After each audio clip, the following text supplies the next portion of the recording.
Hi friends, welcome to my channel. तो आज के वीडियो में हम लोग डिस्कशन करने वाले हैं जीव विज्ञान की पाठ्य योजना। यानी आप लोग बीएड थर्ड सेमेस्टर में हैं, किसी भी यूनिवर्सिटी से हैं और आप लोग का बायोलॉजिकल साइंस है तो आपके लिए यह इम्पोर्टेंट है। इस वीडियो को लास्ट तक ज़रूर देखिएगा, क्योंकि यहाँ से एक क्वेश्चन बनेगा ही बनेगा। आप लोगों का फिक्स है कि एक क्वेश्चन बनेगा। तो इसको अगर अच्छे से आप समझ लेते हैं तो आप किसी भी एक टॉपिक पे लेसन प्लान यानी पाठ्य योजना बना लेंगे। तो चलिए हम अपनी वीडियो को स्टार्ट करते हैं। वीडियो स्टार्ट करने से पहले आप लोग चैनल को सब्सक्राइब कर लीजिएगा, अपने फ्रेंड्स में भी शेयर कर दीजिएगा, जिससे कि उन लोग तक ये वीडियो पहुंच सके।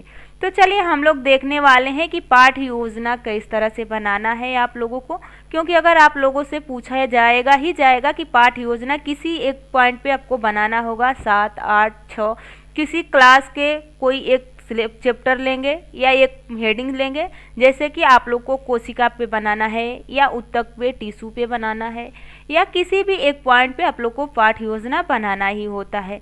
तो देखिए सबसे पहले आप लोग स्टार्ट कैसे करेंगे, पाठ्य योजना का क्रमांक डालेंगे, उसके बाद दिनांक डालेंगे, उसके बाद किस कक्षा का बना रहे हैं यानी किस क्लास का बना रहे हैं, 6, 7, 8 किसी भी क्लास का बना रहे हैं तो यहाँ पे क्लास डालेंगे।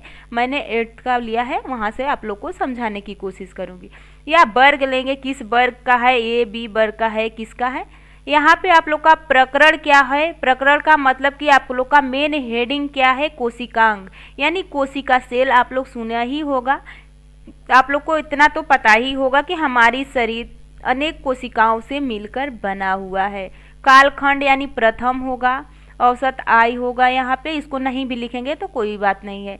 विषय आप लोग का क्या है, जीव विज्ञान है। अगर यही फिजिकल साइंस यानी भौतिक विज्ञान का बना रहे हैं तो भौतिक विज्ञान में आप बल ले लीजिएगा, यहाँ पे दाब ले लीजिएगा या कोई भी एक पॉइंट ले लीजिएगा, न्यूटन का प्रथम नियम या द्वितीय नियम, तृतीय नियम, कुछ भी आप यहाँ पे ले सकते हैं। और यहाँ पे आप लोग दाग देंगे जीव विज्ञान, यानी यहाँ पे जीव विज्ञान है तो उसमें अगर भौतिक विज्ञान का बनाना चाहते हैं तो यहाँ पे आप भौतिक विज्ञान ले लेंगे। चलिए आगे देखते हैं। देखिए यहाँ पे ये आप लोग को कोई माने नहीं कि कोशिका पर ही बनाना है। अगर आप लोग को कोई भी पॉइंट पता है बायो से तो यहाँ पे आप उस पर बना सकते हैं। बस आप लोग को इसमें मैं समझाती हूँ कि किस तरह से आप लोग को बनाना है और लिखना किस तरह से है आप लोगों को, क्योंकि आप लोग जब आप लोग की फाइल भी बनेगी तो इसमें बनाना होता है इसी तरह से आप लोग के फाइल में भी। तो चलिए देखिए यहाँ पे, और यहाँ पे आप लोग का विद्यालय का नाम लिखना होगा, किस विद्यालय में आप पढ़ाए हैं। जैसे कि आप लोग का इसी में लगेगा टीचिंग, तो किस विद्यालय में आप लोग का टीचिंग लगा है उस विद्यालय का यहाँ पे नाम लिखेंगे। अब देखिए यहाँ पे सामान्य उद्देश्य में क्या आप लिखेंगे, छात्रों में जीव विज्ञान के प्रति रुचि एवं जिज्ञासा जागृत करना, छात्रों में वैज्ञानिक दृष्टिकोण विकसित करना, विद्यार्थी में अपेक्षित व्यवहार परिवर्तित करना, छात्रों में जीव विज्ञान के विभिन्न शब्दों का ज्ञान होना। ये तो आप लोग का सामान्य उद्देश्य हो गया।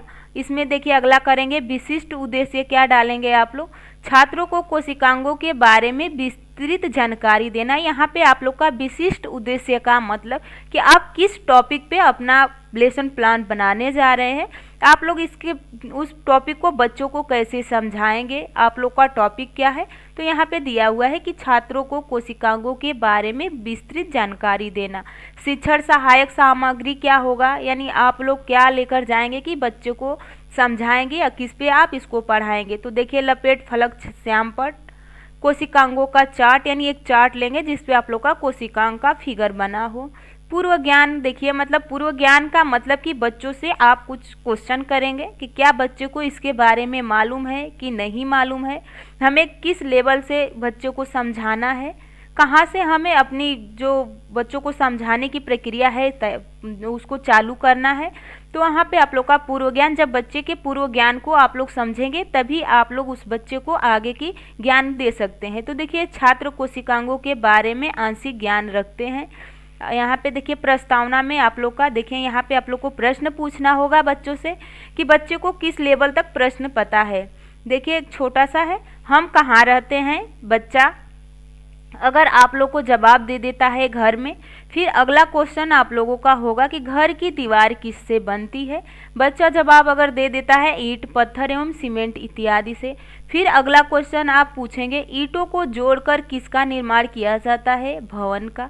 जिस प्रकार भवनों का निर्माण ईंटों से होता है, उसी प्रकार शरीर का निर्माण कोशिकाओं से किससे होता है? तो यहाँ पे बच्चा बताएगा कोशिका से।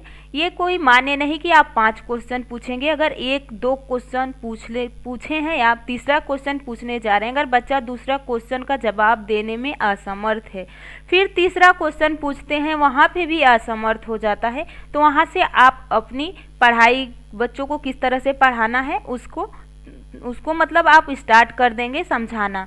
और देखिए यहाँ तक बच्चे ने क्वेश्चन देता गया है, क्वेश्चन का जवाब देता गया है। यहाँ पे देखिए कोशिकांगों से आप क्या समझते हैं? तो यहाँ पे अब बच्चे के सामने समस्या उत्पन्न हो गई। कोशिकांग के बारे में बच्चा नहीं समझता है, तो यहाँ पे आप लोग का समस्यात्मक प्रश्न उठा।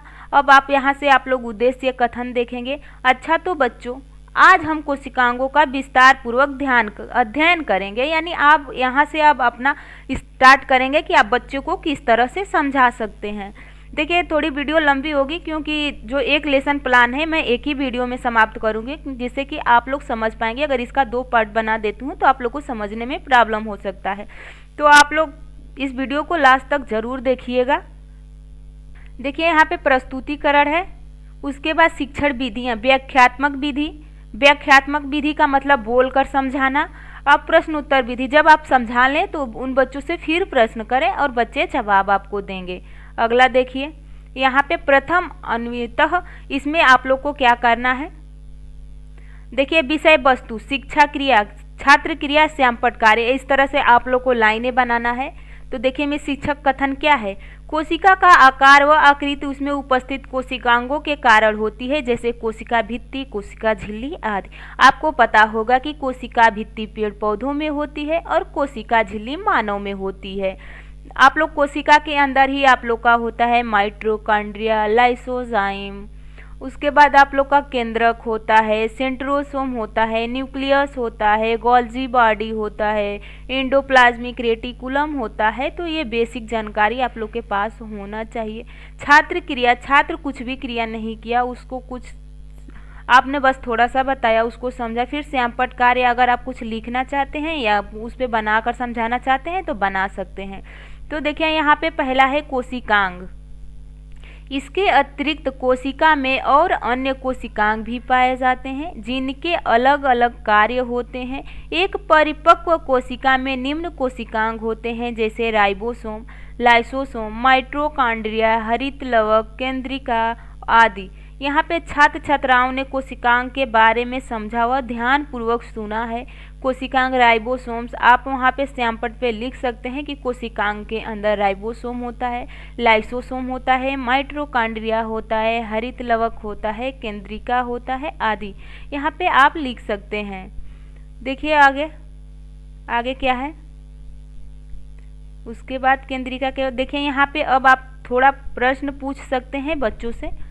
प्रश्न पहला है, कोशिका की खोज किसने की थी? अगर बच्चे को पता है तो बच्चा बताएगा रॉबर्ट हुक ने। कोशिका आकार में कैसी होती है? अलग अलग होती है। ये कोशिकाएं किस प्रकार कार्य करती है? तो निरंतरता, यानी बच्चे इतने क्वेश्चन का जवाब दे दिया है। तो अब आपको कोशिका झिल्ली यानी अगला टॉपिक के बारे में बच्चों को समझाना होगा।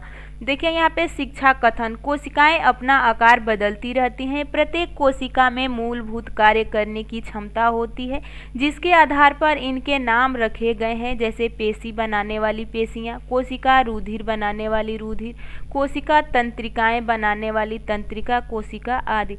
प्रत्येक कोशिका में कुछ विशेष प्रकार के घटक होते हैं, जिन्हें कोशिकांग कहते हैं। यहाँ पे छात्र को अगर पता है, छात्र छात्राओं ने कोशिका झिल्ली को समझा व नोट किया, यानी बच्चे हैं तो समझेंगे, उसको फिर अपने कॉपी में नोट करेंगे। देखिए यहाँ पे शिक्षक का कथन क्या होगा, कोशिकाएं अपना आकार बदलती रहती है, यानी कोशिका झिल्ली के बारे में। प्रत्येक कोशिका में मूलभूत कार्य करने की क्षमता होती है, जिसके आधार पर इनके नाम रखे गए हैं, जैसे पेशी बनाने वाली पेशियां, कोशिका रुधिर बनाने वाली रुधिर कोशिका। देखिए वही एक बार रिपीट हो गया है यहाँ तक। इससे देखते हैं, फिर यहाँ पे आप लोगों लिखें सामान्यीकरण प्रश्न और फिर यहाँ पे उत्तर। देखिए 2 कोशिकाओं के उदाहरण दीजिए, वह विशिष्ट कार्य करती हैं। देखिए रुधिर कोशिका और तंत्रिका कोशिका, दो कोशिकाओं का नाम हो गया। कोशिका के विशेष घटक क्या कहलाते हैं, यानी कोशिकांग कहलाते हैं। चलिए आगे देखिए, यहाँ पे द्वितीय अन्वित यहाँ पे है विषय वस्तु शिक्षक क्रिया छात्र क्रिया श्यामपट कार्य। यहाँ पे आप कोशिका भित्ति लेंगे। शिक्षक कथन, यह कोशिका की सबसे बाहरी परत है जो कोशिका के घटकों को बाहरी पर्यावरण से अलग करती है। यह पादप तथा जीव कोशिका में अलग अलग पदार्थों की बनी होती है तथा पौधों को दृढ़ता प्रदान करती है। छात्र छात्राओं कोशिका भित्ति के बारे में समझा और नोट किया। यहाँ पे आप बना भी सकते हैं कि बच्चों समझो कि ये कोशिका है और ये कोशिका के ऊपर एक कोशिका झिल्ली है और इसके ऊपर एक सेल वाल यानी कोशिका भित्ति है। ये कोशिका भित्ति हम लोगों में नहीं पाया जाता है, पेड़ पौधों में पाया जाता है। अगला क्वेश्चन होगा आप लोगों का, अगला क्वेश्चन होगा जंतु कोशिका की आकृति कैसी दिखाई देती है। बच्चे को अगर मालूम है तो बताएगा आयताकार। और दूसरा है प्रश्न 2, कोशिका का मध्य भाग को क्या कहते हैं। तो बच्चे को पता है कि केंद्रक, आपको पता होगा कि ये कोशिका है। कोशिका के बिल्कुल बीच में आप लोग का न्यूक्लियस होता है यानी केंद्रक होता है। केंद्रक की आकृति कैसी होती है, तो निरंतर होती है। अगला देखिए, शिक्षक कथन क्या है, केंद्रिका के मध्य की इस गहरी अंडाकार रचना को केंद्रक कहते हैं। केंद्रक के चारों ओर दीवारों पर तय की झिल्ली के केंद्रक झिल्ली कहते हैं। कोशिका का बड़ा भाग जो कोशिका झिल्ली से घिरा रहता है, यानी केंद्रक की आकृति के बारे में बताया गया है। कोशिका द्रव्य कहलाता है, यह एक तरल पदार्थ है। इसमें बहुत से घटक रहते हैं। इसमें अंतः द्रव्य जालिका, गोल्जी उपकरण, ये माइटोकॉन्ड्रिया है, देखिए जैसे घटक रहते हैं जो कोशिका में निर्णायक कार्य करते हैं। देखिए छात्र छात्राओं ने केंद्रक की आकृति के बारे में समझा और नोट किया। केंद्रक के मध्य की इस गहरी अंडाकार रचना को केंद्रक कहते हैं। आगे देखिए, सामान्यीकरण प्रश्न आपको अब पूछना होगा कि कोशिका में गोलाकार मध्य की संरचना होती है। बच्चे को अगर आपने पढ़ाया है तो बच्चा ध्यान से सुना है तो इसका आंसर देगा केंद्रक। कोशिका का बड़ा भाग किससे घिरा रहता है, कोशिका द्रव्य से घिरा रहता है। अगला देखिए, यहाँ पे आप पुनरावृत्ति, अगर कोशिका भित्ति का कार्य है, कोशिका से भरा होता है, कोशिका भित्ति बनी होती है, ये स्टूडेंट से आप क्वेश्चन कर सकते हैं। चलिए अगला देखिए, अभ्यास कार्य अब देंगे उन लोगों को कि रिक्त स्थानों की पूर्ति कीजिए, यानी कोशिका की खोज किसने किया। बच्चे ने ऊपर पढ़ा है तो इसको बता देगा। केंद्रक के चारों ओर की झिल्ली को कहते हैं। पादप की कोशिका भित्ति बनी होती है और इसके बाद आप लोग उसको गृह कार्य दे देंगे। कोशिका के कोशिकांगों का वर्णन कीजिए। आप एक क्वेश्चन दे सकते हैं या जो 2 से 3 क्वेश्चन आप दे सकते हैं। तो आज की वीडियो यहीं पे हम समाप्त करेंगे। आप लोग ध्यान से इसको ज़रूर एक बार देख लीजिएगा। कोई टॉपिक एक लीजिए, उस पर आप बना देंगे। और देखिए जब आप पढ़ाने जाते हैं तो आप लोग को कोई एक टॉपिक पे ज़्यादा कंसेप्ट देना होगा कि जब एग्जामिनर आकर बैठते हैं तो उस टॉपिक में इतना आप कंफर्टेबल हैं कि आप बिना देखे बिना सोचे उसको बोल सकते हैं, बच्चे को समझा सकते हैं। तो इसका प्रैक्टिस ज़रूर कीजिएगा, क्योंकि यहाँ पे वो लोग बैठे रहते हैं, उनके सामने आपको पढ़ाना होता है। तो चलिए नेक्स्ट वीडियो में बहुत जल्द मिलेंगे। और देखिए आप लोग परेशान मत होइए, क्योंकि अभी आप लोग का एग्ज़ाम नहीं होगा। मैं सारे सब्जेक्ट कराने की कोशिश कर रही हूँ और पेपर तक करा भी दूंगी, क्योंकि अभी आप लोग का एग्ज़ाम इतना जल्द नहीं होने वाला है। क्योंकि जो फर्स्ट सेमेस्टर के स्टूडेंट हैं उन्हीं स्टूडेंटों के साथ आप लोगों का भी एग्ज़ाम होगा। तो अभी तो उन लोगों का काउंसलिंग प्रोसेस चल रहा है, उसके बाद फिर उन लोगों का पढ़ाया जाएगा, उसके बाद ही एग्ज़ाम स्टार्ट होगा। तो आप धीरे धीरे पढ़ते रहिए, क्योंकि आप लोग को इसमें फाइलें भी बनानी होती हैं। अब आप लोग अपने स्कूल से मिलकर पता कर लीजिएगा कि किस तरह से आप लोग को फाइल बनानी है। हर स्कूल वाले अलग अलग फाइल बनवाते हैं। मैं बता दूंगी, अगर अलग से किसी तरह से फाइल बनाना और आप लोग के स्कूल में किसी और तरीके से फाइल बन रहा है तो आप लोग को प्रॉब्लम होगा। तो एक बार अपने स्कूल पे अगर आप क्लास करने जाते हैं तब तो आप लोग को पता ही होगा। अगर क्लास करने नहीं जाते हैं तो एक दिन चले जाइएगा और पता कर लीजिएगा और आकर अपना उसी तरह से आप लोग अपनी फाइल को बना लीजिएगा। और चलिए जिस तरह से कैसी प्रोसेस थर्ड सेमेस्टर में होगा, किस तरह से आप लोग को माइक्रो टीचिंग जो एग्जामिनर है उनके सामने बोलना है, इसकी प्रैक्टिस भी मैं कराऊंगी। आप लोग बिना टेंशन का बिल्कुल फ्री माइंड से आप लोग पढ़ते रहिए। चलिए नेक्स्ट वीडियो में बहुत जल्द मिलेंगे। आप लोग चैनल को सब्सक्राइब करते रहिए, क्योंकि आप लोग का सपोर्ट मिलता है तो ये सब करना आसान हो जाता है। तो चलिए नेक्स्ट वीडियो में बहुत जल्द मिलेंगे, तब तक के लिए बाय बाय।